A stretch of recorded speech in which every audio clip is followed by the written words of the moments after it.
Hey guys, Dom here, just in Miller's Hut for an overnighter, and I'm going to show you how to pack an ultralight backpack.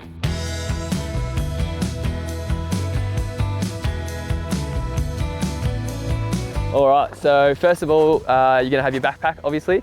This is the Hyperlight Junction 40 litre. What I like to do is run with a pack liner. The idea with the pack liner is that it keeps all your gear dry that needs to stay dry, and everything else can be kept separate. Tonight we're just here for an overnighter, so I don't really have a whole lot of food. On my hike, what I would do, first things first, is I would have all my food, usually about 4 or 5 days at a time, stuffed in a stuff sack, just shoved in the bottom. Keeps the weight nice and tight around the hip belt and your lower back. So I'd throw that in first. Some people do throw their bedding in first and have it in the midway. It just comes down to personal preference. So for ultralight hiking and anyone trying to hike with a small backpack, ditch the stuff sack that the sleeping bag comes with. As you know, when you stuff it into that stuff sack, what it does is it creates a tight, quite dense little cylinder. And when you throw that in your bag, there's a lot of wasted space around that shape. So it's better to have it, if you're trying to save space, in a bag like this that will conform to the inside of the pack and take up every nook and cranny to get the most out of the space. Shove that in, stuff it right down deep into every little air pocket. Cool, and a little note with the food too, you don't want to throw all of your food in the bottom, just everything you won't need for the day. So at the start of every day, it's super important to throw what you're going to have either on the outside of the pack, or if you've got, say, an Osprey or a Fjäriven pack, throw it in the brain or the hip pockets. That way you don't need to, open up your pack multiple times throughout the day whenever you want a snack. So next, I've got an Exped Sin Mat medium, tapered one, nice and light. Doesn't take up too much space again, which is very handy for a 40 litre. So I stuffed that one in nice and flush with the back.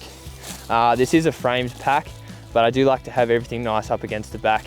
So next up, going to grab my bedclothes, and spare pair of socks. So on my hike, I had another set of clothes, my bedclothes, they'd all go on the bottom here. Tonight I've just got a shirt and a pair of socks. And again, shove them in, take up all the space you can. I go either side of my mat. Now here I've got some electronics. If I won't need them throughout the day, I keep them tucked in with my sleeping bag because I won't need them till night time. And they sit nice in the dry bag. I know that they're not going to get wet if I fall in a river or it starts raining really hard. So the rest of my bedclothes, I've got my Patagonia Terrebone joggers and then a spare shirt. Now a good little tip too is, where you can save the most weight with ultralight hiking and packing your pack is cutting down on the amount of clothes you need, because you don't really need 3 sets of clothes. Especially for through hiking, you're gonna have a dirty set and you're gonna have a bed set. Simple as that, because they do take up a lot of space. Comes down to personal preference, but oftentimes unnecessary added bulk and weight. So next up, I've got my Patagonia micro puff jacket. So it does pack down quite small. Usually I would just shove it in the way I did with my sleeping bag to take up the most space. But today I've got my, and what I use on my hike is my Hyperlight fleece pillow stuff sack. So the way that works is stuff your puffer or whatever you like in there throughout the day to keep it dry. And then come night time,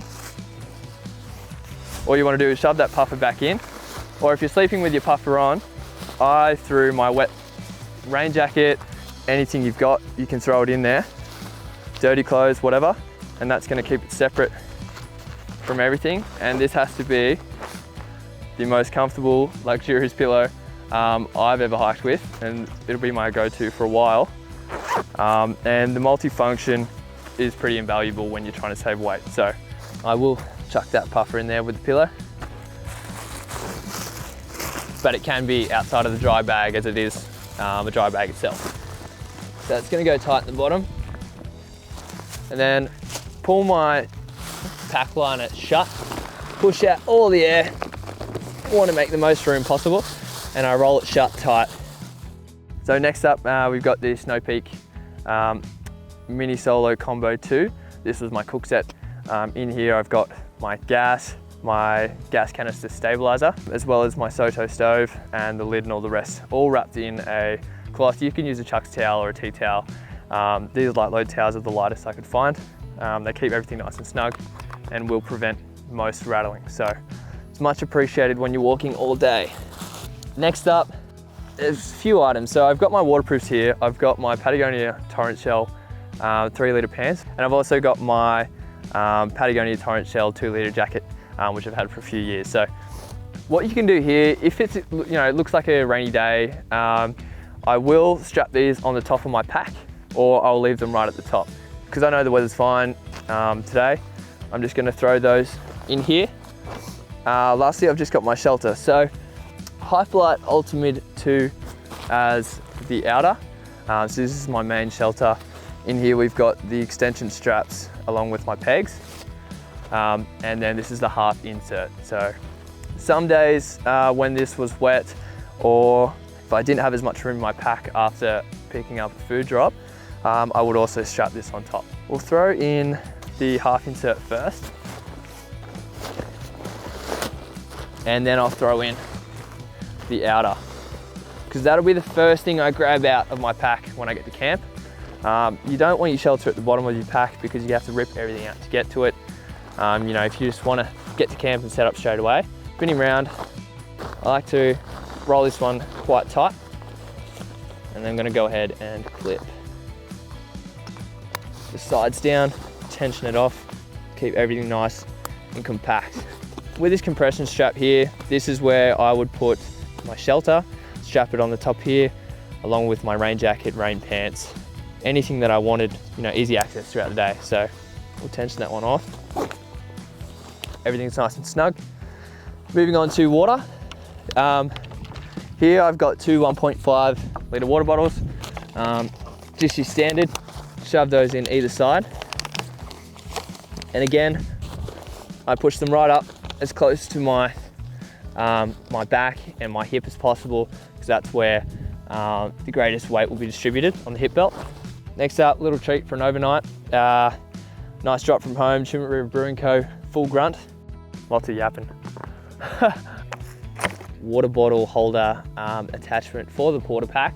It is not designed for this Hyperlight junction here, but I have just tied it off with a bit of paracord, and I must say that this has been one of my favourite bits of kit throughout the whole 700 kilometres of the Alps track. Just means that I can drink throughout the day. I don't get dehydrated because I don't need to stop, sip on the go.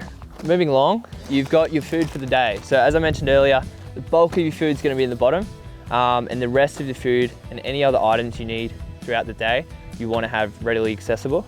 So what I'm going to do is just grab out a couple of muesli bars, maybe a cheese stick, a little fruit stick as well, and that should do it. I shouldn't need any of that until maybe I stop for lunch or maybe I get to dinner. So throw that in there. Got my Snow Peak titanium spork, ripper of a thing, had it about 2 years and couldn't be happier with it, just don't want to lose it. So I'll throw it in there with my food bag for the day, sip that one off. Around here, you want to make the most use of your hip belt pockets, and if you do have one, a Hyperlight shoulder pocket, which clips on nicely here. I like to store my phone in there, and mostly my snacks. So almost every day in the morning I'd pack it, like that, have my snacks on the outside.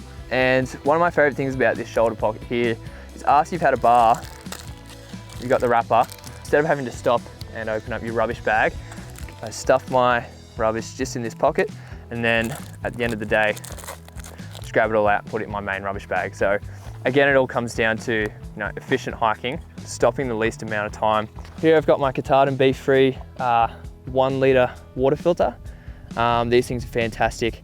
You can compress them when you're not using them, or if you need to do a longer water carry, you can open it up and carry an extra litre of water. So I stuff that here at the top because I'll need that throughout the day. Bit of fruit, I'll also leave that guy up there for now, because no doubt I'll have that one later. Moving along, I do have my headlamp in my hip pocket. I just like it there. I could have it inside, but it is nice when I get to camp and it's already getting dark. I know exactly where my head torch is. Always keep it in the same spot. Next up, my first aid and some other bits and bobs. So in there, you know, I've got Panadol, I've got a snake bandage, and this is absolutely critical that you have it on the outside of your pack. I probably don't need my toothpaste and all the rest in there, but I just keep it in one bag. It's nice and, you know, it's nice and simple.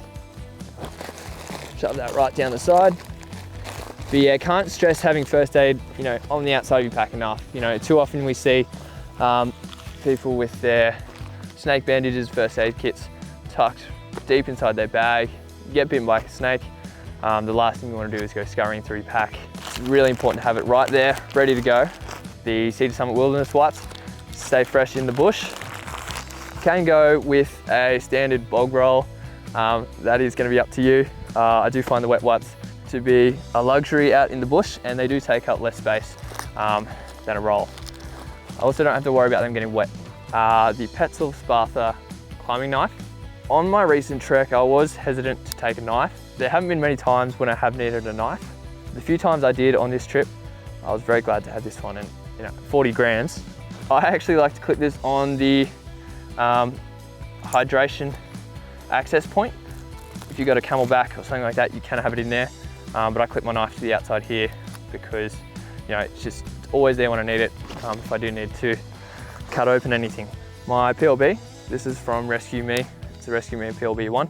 Thankfully, I haven't had to use it yet, but just having the peace of mind hiking with that guy, it's a game changer, and you know, keeps mum happy, keeps my family happy. So it's a must. Recent trip, just had it here. If I fall over, break my leg, anything like that, it's right there on the outside of my pack.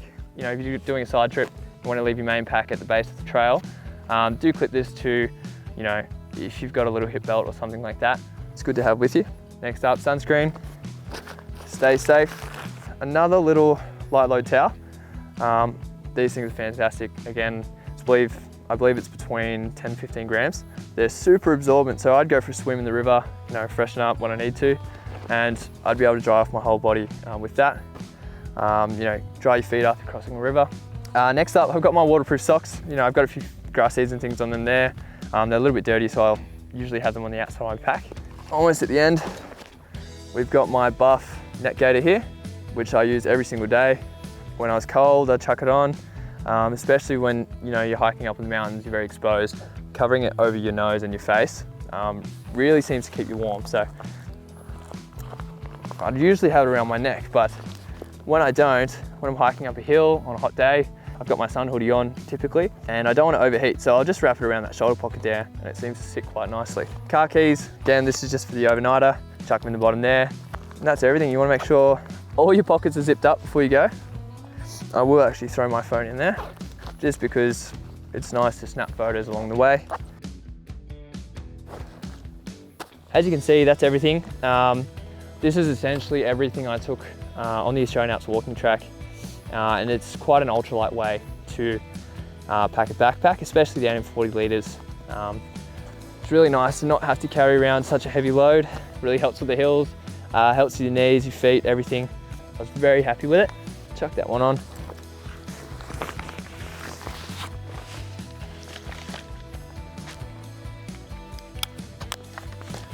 And just like that, you're trail ready. Everything's nice and snug. Feels like home when I put it on. So yeah, that's how to pack an ultralight backpack. At least it's how I pack it. The most important thing, obviously, is to enjoy your hike and take or don't take whatever is going to do that for you. Yeah, thanks for watching. Just let us know how you do it differently, or how you like to pack your ultralight backpack. You can jump onto tomsoutdoors.com.au and have a browse there. Alternatively, you can give us a call, send us an email, jump onto our socials and message us from there. We'll be more than happy to have a chat about gear and point you in the right direction.